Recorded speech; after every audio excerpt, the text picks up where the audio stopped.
What's up, guys? Back with another educational video, and this week we're going to talk about training to failure. Should you do it? Should you not do it? Should you always do it? There's a new study that's out, and they looked at kind of not directly examining this question, but they looked at basically how much velocity you lose during a set, and does that kind of predict hypertrophic and strength outcomes. So they had a few different groups. Each group was resistance trained men.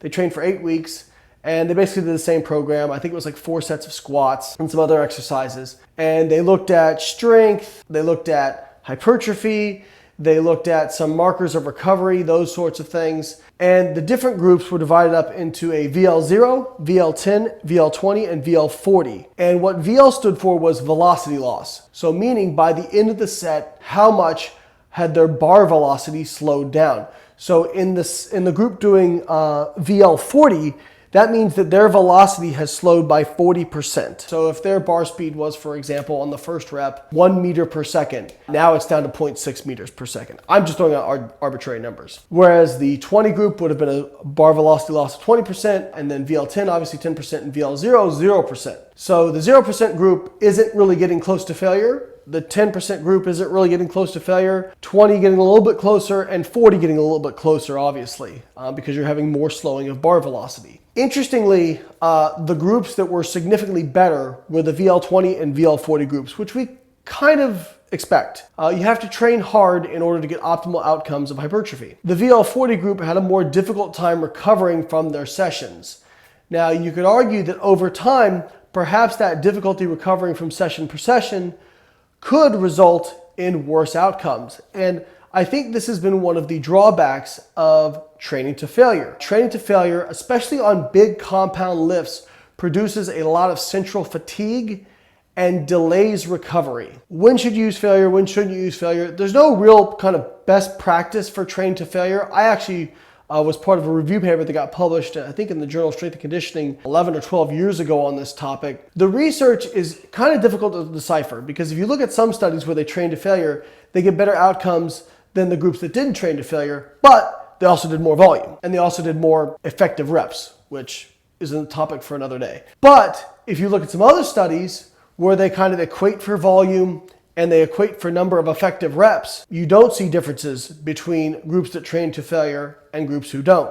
I think what my best suggestion would be is, one, try to avoid training to absolute muscular failure. What I mean by muscular failure is you could not have done another concentric rep. So meaning on a squat, if I've hit muscular failure, if I tried to go down and do another rep, I wouldn't come back up. If you train a big compound free weight movement like barbell squats, deadlifts, bench press to complete muscular failure, what tends to happen is if you try to do another set after that with the same amount of weight, you get way fewer reps. Like for example, if I took a set of 10 to failure with about 500 pounds on squat, which is probably about what I'd hit. If I try to do 500 pounds again after that, I might get like 2 or 3 reps. It's so fatiguing and just takes so much out of you. Whereas if I had done like, say for example, sets of 7 or 8, I probably could keep that output going for a while and accumulate more total volume. That being said, if you're looking at something like for say a leg extension,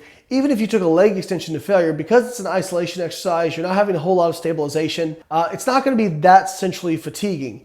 Now still, I wouldn't overuse failure as a tool, but in general, my recommendations are, for the most part, stay shy of complete muscular failure when doing big compound movements. Train within close to failure, meaning maybe a rep or 2 or 3 away from failure.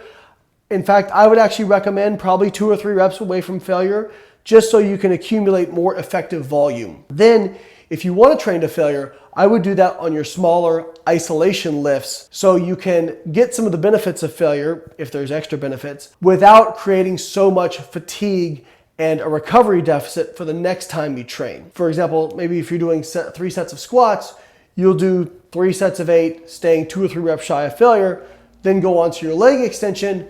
Maybe you'll do a couple sets, 1 or 2 reps from failure, and then on your very last set, take that one to failure, because then there's no sets after that. You don't have anything that you're negatively going to impede by doing that. but I certainly don't think it's optimal to take every single set to failure. And further, people who say they take every single set to failure, most times when I've seen them, they don't actually take it to failure. A complete muscular failure set on a compound lift is extraordinarily difficult, painful, and fatiguing. So when I see people say, oh, I take 4 sets of squats to failure, if you're doing that, then your decrements in performance on each subsequent set are going to be such that you're probably going to be down by like 20-30% of your original starting weight. You've been better off sticking with your original starting weight, staying a few reps shy of failure, accumulating more effective reps and more total volume. All right, guys, that's it for this week. If you want help on how to manage your training load, volume, fatigue,